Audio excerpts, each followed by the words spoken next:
Le pèlerinage en islam avec Kamel Shekat. اليوم نبدأ رحلة قدسية بالذكر عامرة إلى عرفات.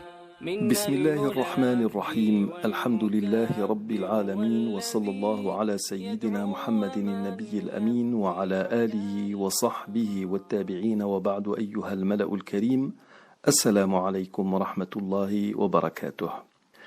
Nous sommes le 9e jour de Dhul Hijjah et c'est le jour de Arafah. Le prophète alayhi salatu wassalam, concernant cette station à Arafah, disait Al-Hajj Arafah, le pèlerinage c'est la station à Arafah. Et comme nous l'avons déjà précisé auparavant, rien ne pourrait compenser cette station à Arafah si elle venait d'être manquée. Je veux dire par là que si cette station n'est pas observée selon les conditions requises, ni un jeûne, ni le fait d'égorger une bête et de distribuer sa viande sur les pauvres de la Mecque ne pourraient récupérer la faute. C'est-à-dire que c'est tout le pèlerinage qui s'annulerait. Ce jour, pour ceux qui n'accomplissent pas leur pèlerinage, c'est-à-dire pour l'ensemble de la nation musulmane, est un jour qui est marqué par un jeûne surérogatoire, un jeûne bénévole. Muslim rapporte d'après Abu Qatada radiyallahu anhu qu'il a dit: on interrogea le messager de Dieu alayhi salatu wassalam sur le jeûne du jour de Arafah. Il dit: il fait absoudre les péchés de l'an passé et de l'année en cours. C'est-à-dire que pour une personne qui va jeûner ce jour avec sincérité et dans le seul but de plaire à Dieu subhanahu wa ta'ala, ce jour fera absoudre tous les péchés de l'année dernière, c'est-à-dire de ce jour même de Arafah jusqu'au jour de Arafah de l'année dernière, et ferait absoudre les péchés de l'année en cours, c'est-à-dire jusqu'au jour de Arafah de l'an prochain. Comment cela, me diriez-vous?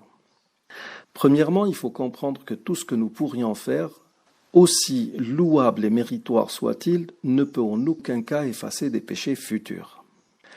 Et quand le messager de Dieu alayhi salatu wassalam nous dit qu'il fait absoudre les péchés de l'année en cours, ceci veut tout simplement dire que si nous jeûnons ce jour de Arafah en y mettant le cœur, la grâce de Dieu fera que nous serions assistés par Dieu subhanahu wa ta'ala, de sorte à ne pas tomber dans l'erreur dans l'année à venir. Voilà ce que veut dire ce hadith. Ce jour de Arafah est aussi un jour spécial en termes d'adoration.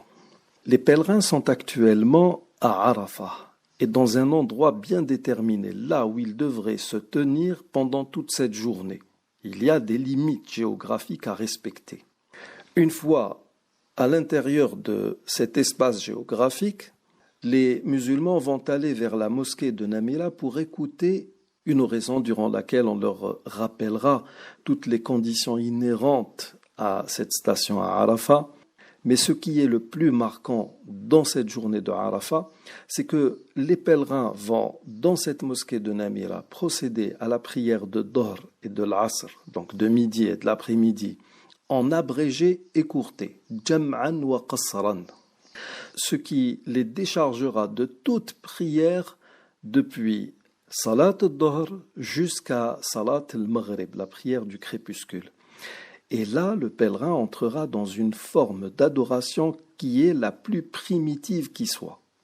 Rappelons déjà que dans cette période du pèlerinage, le pèlerin devra faire à 3 reprises le tawaf, la circumambulation, ce tour autour de la maison sacrée de Dieu. Et dans cette circumambulation, ce tawaf, le pèlerin observera des tours qui iront dans le sens contraire des aiguilles d'une montre. Et par ce tour autour de la maison sacrée de Dieu, qui est une forme d'adoration, le pèlerin s'inscrira dans la même adoration que celle observée par les astres, qui observent le même mouvement dans le cosmos. Elle se rapprochera, comme nous l'avons déjà précisé, de celle de l'ovule dans la matrice même de sa maman, Et elle ressemblera aussi à certaines formes de mouvements que nous observons dans la nature, comme celui du tournesol, qui suit aussi le même mouvement. Mais dans cette journée de Arafat, ce qui est privilégié, c'est cette communion entre le pèlerin et son Créateur. Le pèlerin aura entre les mains quelques 7 à 8 heures pour se diriger exclusivement vers Dieu en l'invoquant, en lui faisant des demandes, des requêtes, des suppliques. Il passera toute cette journée dans cet état.